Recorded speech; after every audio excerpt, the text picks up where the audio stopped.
Alors c'est vrai que l'INSEE l'avait un petit peu prédit, l'activité économique française a subi en juin sa plus forte contraction depuis maintenant plus de 2 ans. Bonjour Jean-Marc. Bonjour David, bonjour tout le monde. Jean-Marc Vittori, éditorialiste aux Échos. C'est vrai que les indices PMI publiés vendredi, qui sont provisoires mais quand même, ils ne sont pas bons du tout.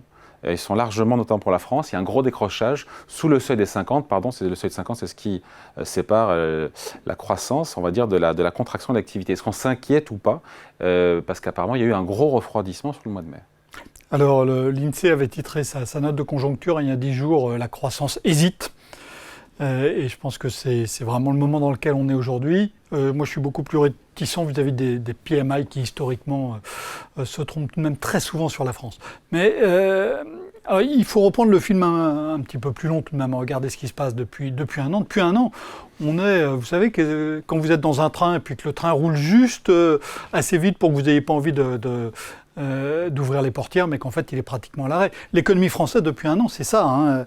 L'été dernier, on a eu 0,2% de croissance. À l'automne, on a eu 0. On a eu à nouveau 0,2% cet hiver. Hein. Et puis, on a sans doute eu, dans le trimestre qui est en train de s'achever, 0,1% de croissance. Donc, on est à un rythme qui est extrêmement lent depuis maintenant un an. Et il est extrêmement lent, ce qui a joué un rôle majeur pour l'instant, c'est la consommation. La consommation qui était tout à fait anémiée à cause du pouvoir d'achat qui est lui-même rongé par l'inflation, on y revient. Par la hausse des prix. Ça, là-dessus, il n'y a pas de doute. Hein. Donc, les produits dont les prix ont le plus augmenté, comme l'énergie et l'alimentation, ça a tombé. Dans l'alimentation, hein, je répète le chiffre, même si je l'ai déjà dit peut-être ici, moins 10% en un an, ça ne s'est jamais vu. En volume.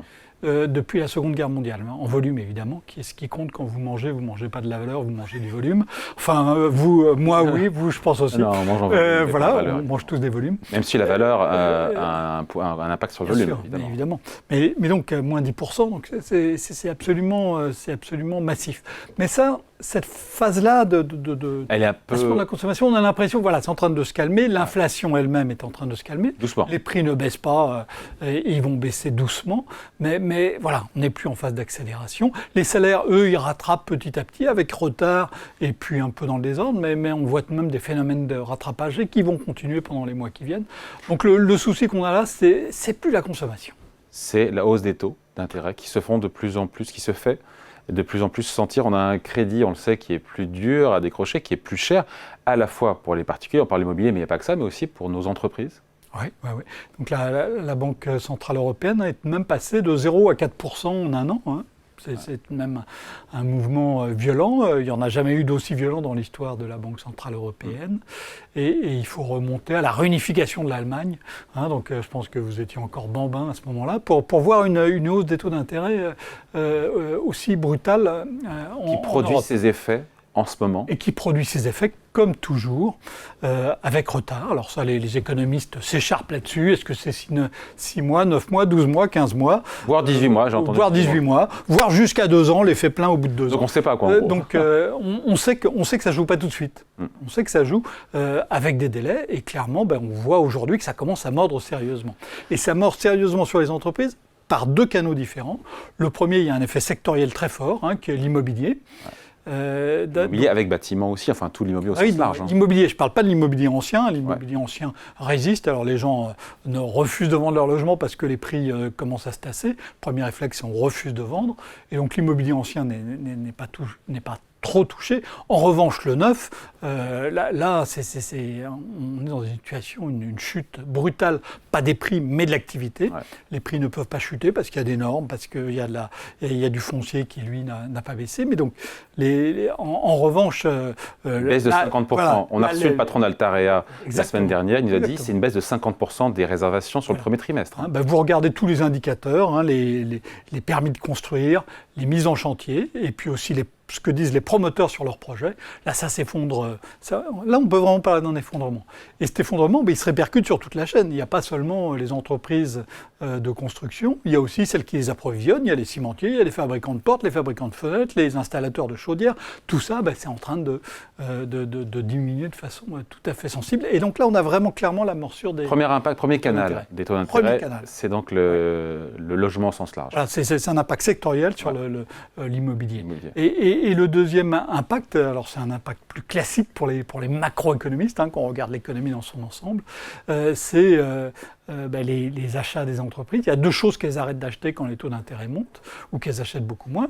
Le premier, c'est les biens d'équipement, les investissements, surtout quand les carnets de commandes ne sont pas très remplis. Et autant ils avaient explosé en sortie d'épidémie de Covid, autant là, c'est même nettement moins plein. Donc vous hésitez à acheter une nouvelle machine. Si les carnets de commandes sont pleins, vous achetez. Vous en fichez du prix, tout ça, vous achetez pour répondre à la demande. Ça, c'est le réflexe entrepreneurial de base. En revanche, quand le carnet de commandes est un peu moins plein et que les taux d'intérêt montent, vous dites, cette machine, je vais peut-être attendre avant de le changer. Le renouvellement du parc de mobiles de la boîte, on va peut-être le faire un peu plus tard que prévu. De toute façon, ils tiendront mieux encore 6 mois. Et donc, on voit clairement ces mécanismes-là qui sont en train de se déployer. Les entreprises deviennent beaucoup plus sélectives dans leur politique d'investissement. Mais les entreprises, elles ne dépensent pas seulement leur argent pour acheter des biens d'équipement. Il y a aussi un autre point sur lequel le coût du financement est important, c'est les stocks. Et on sait que dans ce qu'on a vu depuis 18 mois, le mouvement des stocks, alors excusez-moi, là je rentre un peu dans la technique. Non, il faut. Mais quand une entreprise reconstitue ses stocks, elle achète des produits et ces produits, ça fait de l'activité. C'est ce qui s'est passé clairement en France depuis 18 mois. Cet effet-là, il a joué d'autant plus que les entreprises, avec l'épidémie, ont découvert qu'elles étaient beaucoup plus sensibles qu'elles ne le croyaient à leurs fournisseurs. Donc elles se sont dit, on va faire des stocks, d'autant plus que les taux d'intérêt ne sont pas très hauts. Là, ça joue dans l'autre sens. Sauf que là, maintenant, premièrement, les stocks, ils ont été constitués. Deuxièmement, le coût de financement de ces stocks, parce qu'il faut financer ces stocks, ces coûts de financement, eux, ils augmentent. Et donc, on voit aussi sur les stocks qu'on va aller dans un mouvement qui est très différent. Donc, beaucoup moins d'investissement, fin d'un mouvement de restockage et parfois, dans la mesure du possible, un petit peu de déstockage.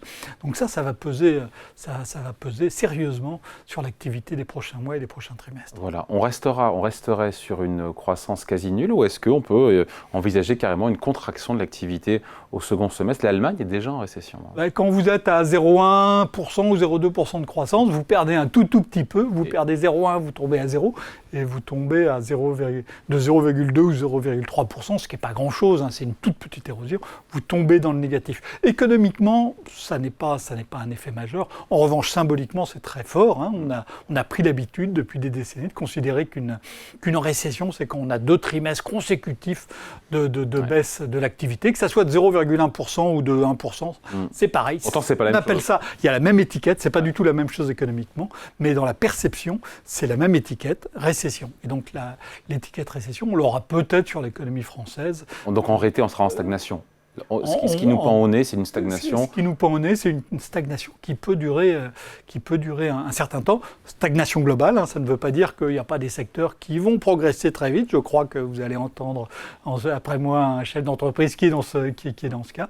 Mais dans d'autres secteurs, ça peut être beaucoup plus compliqué. Il y a 1% de croissance visée cette année toujours par le gouvernement qui, sans doute, peut-être en septembre, sera obligé de réviser cette prévision. Ça semble hors d'atteinte désormais. C'est vraisemblablement hors d'atteinte, sauf une bonne surprise. Il ne faut pas exclure les surprises. Oui. On en a eu beaucoup depuis 3 ans, dans les deux sens. Oui. Donc on peut toujours avoir une bonne surprise, mais sauf bonne surprise. Ce qui paraît aujourd'hui plus vraisemblable, c'est un chiffre inférieur pour l'ensemble de l'année 2023. Et ce qu'on commence à se dire, c'est que au moins la première moitié de 2024 risque d'être aussi très ramollo. Ouais. Pourtant, l'inflation, elle est en train de refluer, même si c'est lent, le choc, il est passé, donc ça peut redonner avec des salaires, encore une fois, qui suivent. un peu de pouvoir d'achat et relancer un peu l'activité sur le second semestre. Pardon de voir les choses un peu. Non, mais un peu positives, c'est bien d'essayer de voir les choses de manière positive. Ce qui se passe sur le pouvoir d'achat, c'est que les salaires, ils rattrapent. Ils n'augmentent pas plus que la hausse du prix. Et il vaut peut-être mieux, parce qu'on avait vu dans les années 1970 que quand ça avait augmenté plus que les prix, ça avait enclenché une spirale qui avait été ensuite très compliquée, très coûteuse d'enrayer. Donc, on rattrape, mais on ne dépasse pas. Et donc, ça ne fait pas beaucoup de pouvoir d'achat. On va avoir un pouvoir d'achat étal au mieux cette année sans doute. Donc tous les moteurs sont éteints. La consommation est en berne. L'investissement décroche au niveau des entreprises. Les logements, pareil. La dépense publique. Quoi qu'il en coûte, c'est fini, quoi. A priori. On referme les robinets. Et donc la dernière chose, c'est l'international. Et j'y venais. Et là, pour le coup, il ne faut pas trop en attendre. Et là, on voit bien que c'est compliqué chez nos voisins. On voit que Russie, Ukraine, tout ça, c'est loin d'être fini. On voit aussi que la Chine a des chiffres décevants. Et aux États-Unis, le débat est reparti de plus belle sur récession, oui, non, quand. C'est un temps en Godot. Aux États-Unis, ça fait 18 mois qu'on parle de récession aux États-Unis, on la voit toujours pas. Dans le débat américain, il y a des petites vaguelettes, et là, on est plutôt sur le haut de la vague, en disant, finalement, il y a même beaucoup d'indicateurs qui. Voilà, donc pas de chute, il n'y a pas de croissance en chute libre. En France, il n'y a pas de décrochage, on reste sur. Non, il reste un socle de demande qui reste convenable, mais pas de choses qui permettent, pas de moteurs qui seraient aujourd'hui susceptibles d'accélérer. Jusqu'à la fin de l'année, voire même au-delà, début 2024.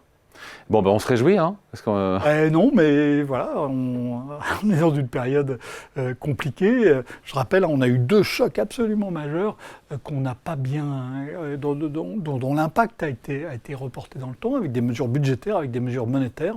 Ces mesures budgétaires, ces mesures monétaires, aujourd'hui, elles doivent s'atténuer. Il n'y a pas le choix, on ne peut pas faire de l'argent gratuit éternellement. Et donc, à ce moment-là, les choses deviennent un peu plus compliquées. Il va falloir retrouver une dynamique. On va le faire, mais pas tout de suite, pas instantanément, pas partout, pas dans les meilleurs délais. Voilà, d'autant que la fin, on finit là-dessus, le resserre monétaire, a priori, va se poursuivre, mais il a quand même quasiment touché à sa fin. Il reste encore 1 ou 2 hausses de taux, a priori, en zone euro, 2 en zone euro, et puis après, voilà, on y est. Normalement, oui. Normalement, oui, sauf si on a des prix qui mettent plus, qui ralentissent moins que prévu, parce que dans la mécanique des prix, on voit bien qu'on a des augmentations de salaire. Augmentation de prix qui donne des augmentations de salaire, ça risque de donner des augmentations de prix, même si on n'est pas dans un phénomène explosif, dans un phénomène comme ça, mais ça va pas. Autant quand les prix ont augmenté au début, on pouvait se dire bosse ou bien plateau. Maintenant, on sait qu'on n'a pas eu qu'une bosse, on sait qu'on a un plateau. Et on sait que quand on a un plateau, on ne descend pas rapidement parce qu'il y a des effets de second tour qui vont jouer mécaniquement. Voilà, merci beaucoup. Explication signée. Oui, merci. Explication signée Jean-Marc Vittori, éditorialiste aux Échos. Merci Jean-Marc. Merci à vous. Salut.